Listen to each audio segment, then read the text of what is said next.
It occurred right as they were serving the cake and lighting the birthday lights. My dad was chuckling, holding a glass of amber spirits, when my nephew, who was 9 years old, with chocolate smeared on his face, looked at me and said, "Mary, my grandmother told me you are not actually family." The whole room fell silent briefly.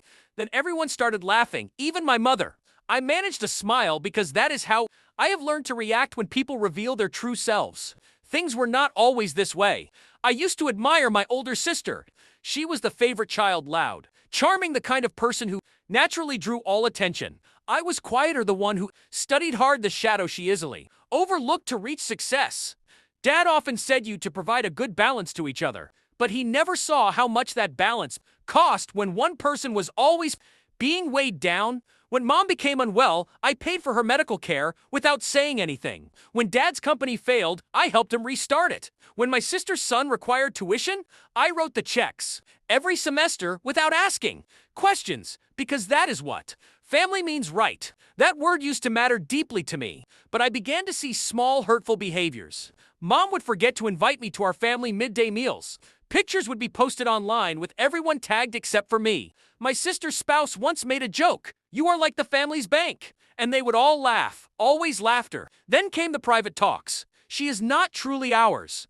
Different biological father, just a half-sibling." I did not believe it initially, but I heard my mother say it herself one night. Her voice was hushed behind the door. "She should be thankful we let her use our last name." That statement did not break me. It gave me clarity. I did not confront anyone. I did not weep. I simply changed my view of the people sitting at my table. They saw me as an outsider who had money. Not a daughter, not a sister, just someone useful. So I decided to stop being useful.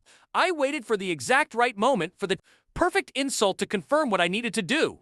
That moment arrived on my dad's birthday, when my nephew, repeating his grandmother's cruel words, announced, "I was not family," and they laughed. That night I opened my computer. I still managed all the household funds, Dad's retirement transfers, Mom's medical savings, my nephew's education account, all under my watch. By 11:42 p.m., the tuition account was frozen. No alert, no reason given, just quiet. The kind of quiet that makes people pay attention.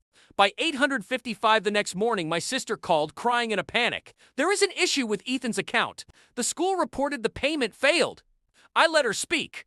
Then I asked calmly, "Why are you calling me?" Her voice changed. "Because you are the one who manages the family's money." I completed her sentence. But I thought I was not genuinely family.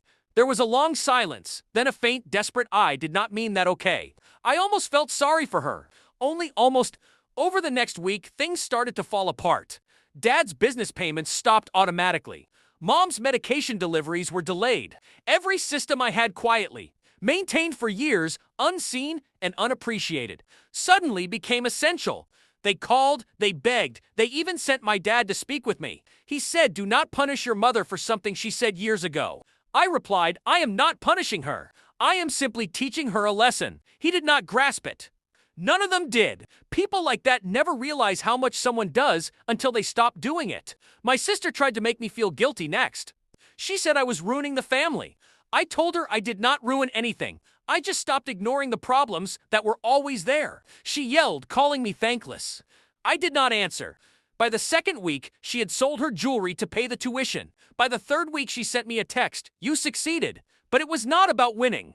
It was about seeing things clearly, about finding balance. The strange thing is, once the argument stopped, I felt peace. I started sleeping better. I stopped checking my phone every time one of them messaged me. Silence became my comfort, and slowly they learned. Mom sent a text message about a month later. Only 6 words. "We should not have laughed that day." I did not reply. Some apologies do not need an answer. They need time to be fully felt. Now every year on my dad's birthday, I purchase a small cake just for myself. No candles, no crowds, just me and the quiet I earned. Sometimes I imagine my nephew asking again, "Are you really family?" And I would answer honestly this time, "No, I was not family. I was the support. You just mistook stability for being a servant." Then I would blow out the imaginary light and smile.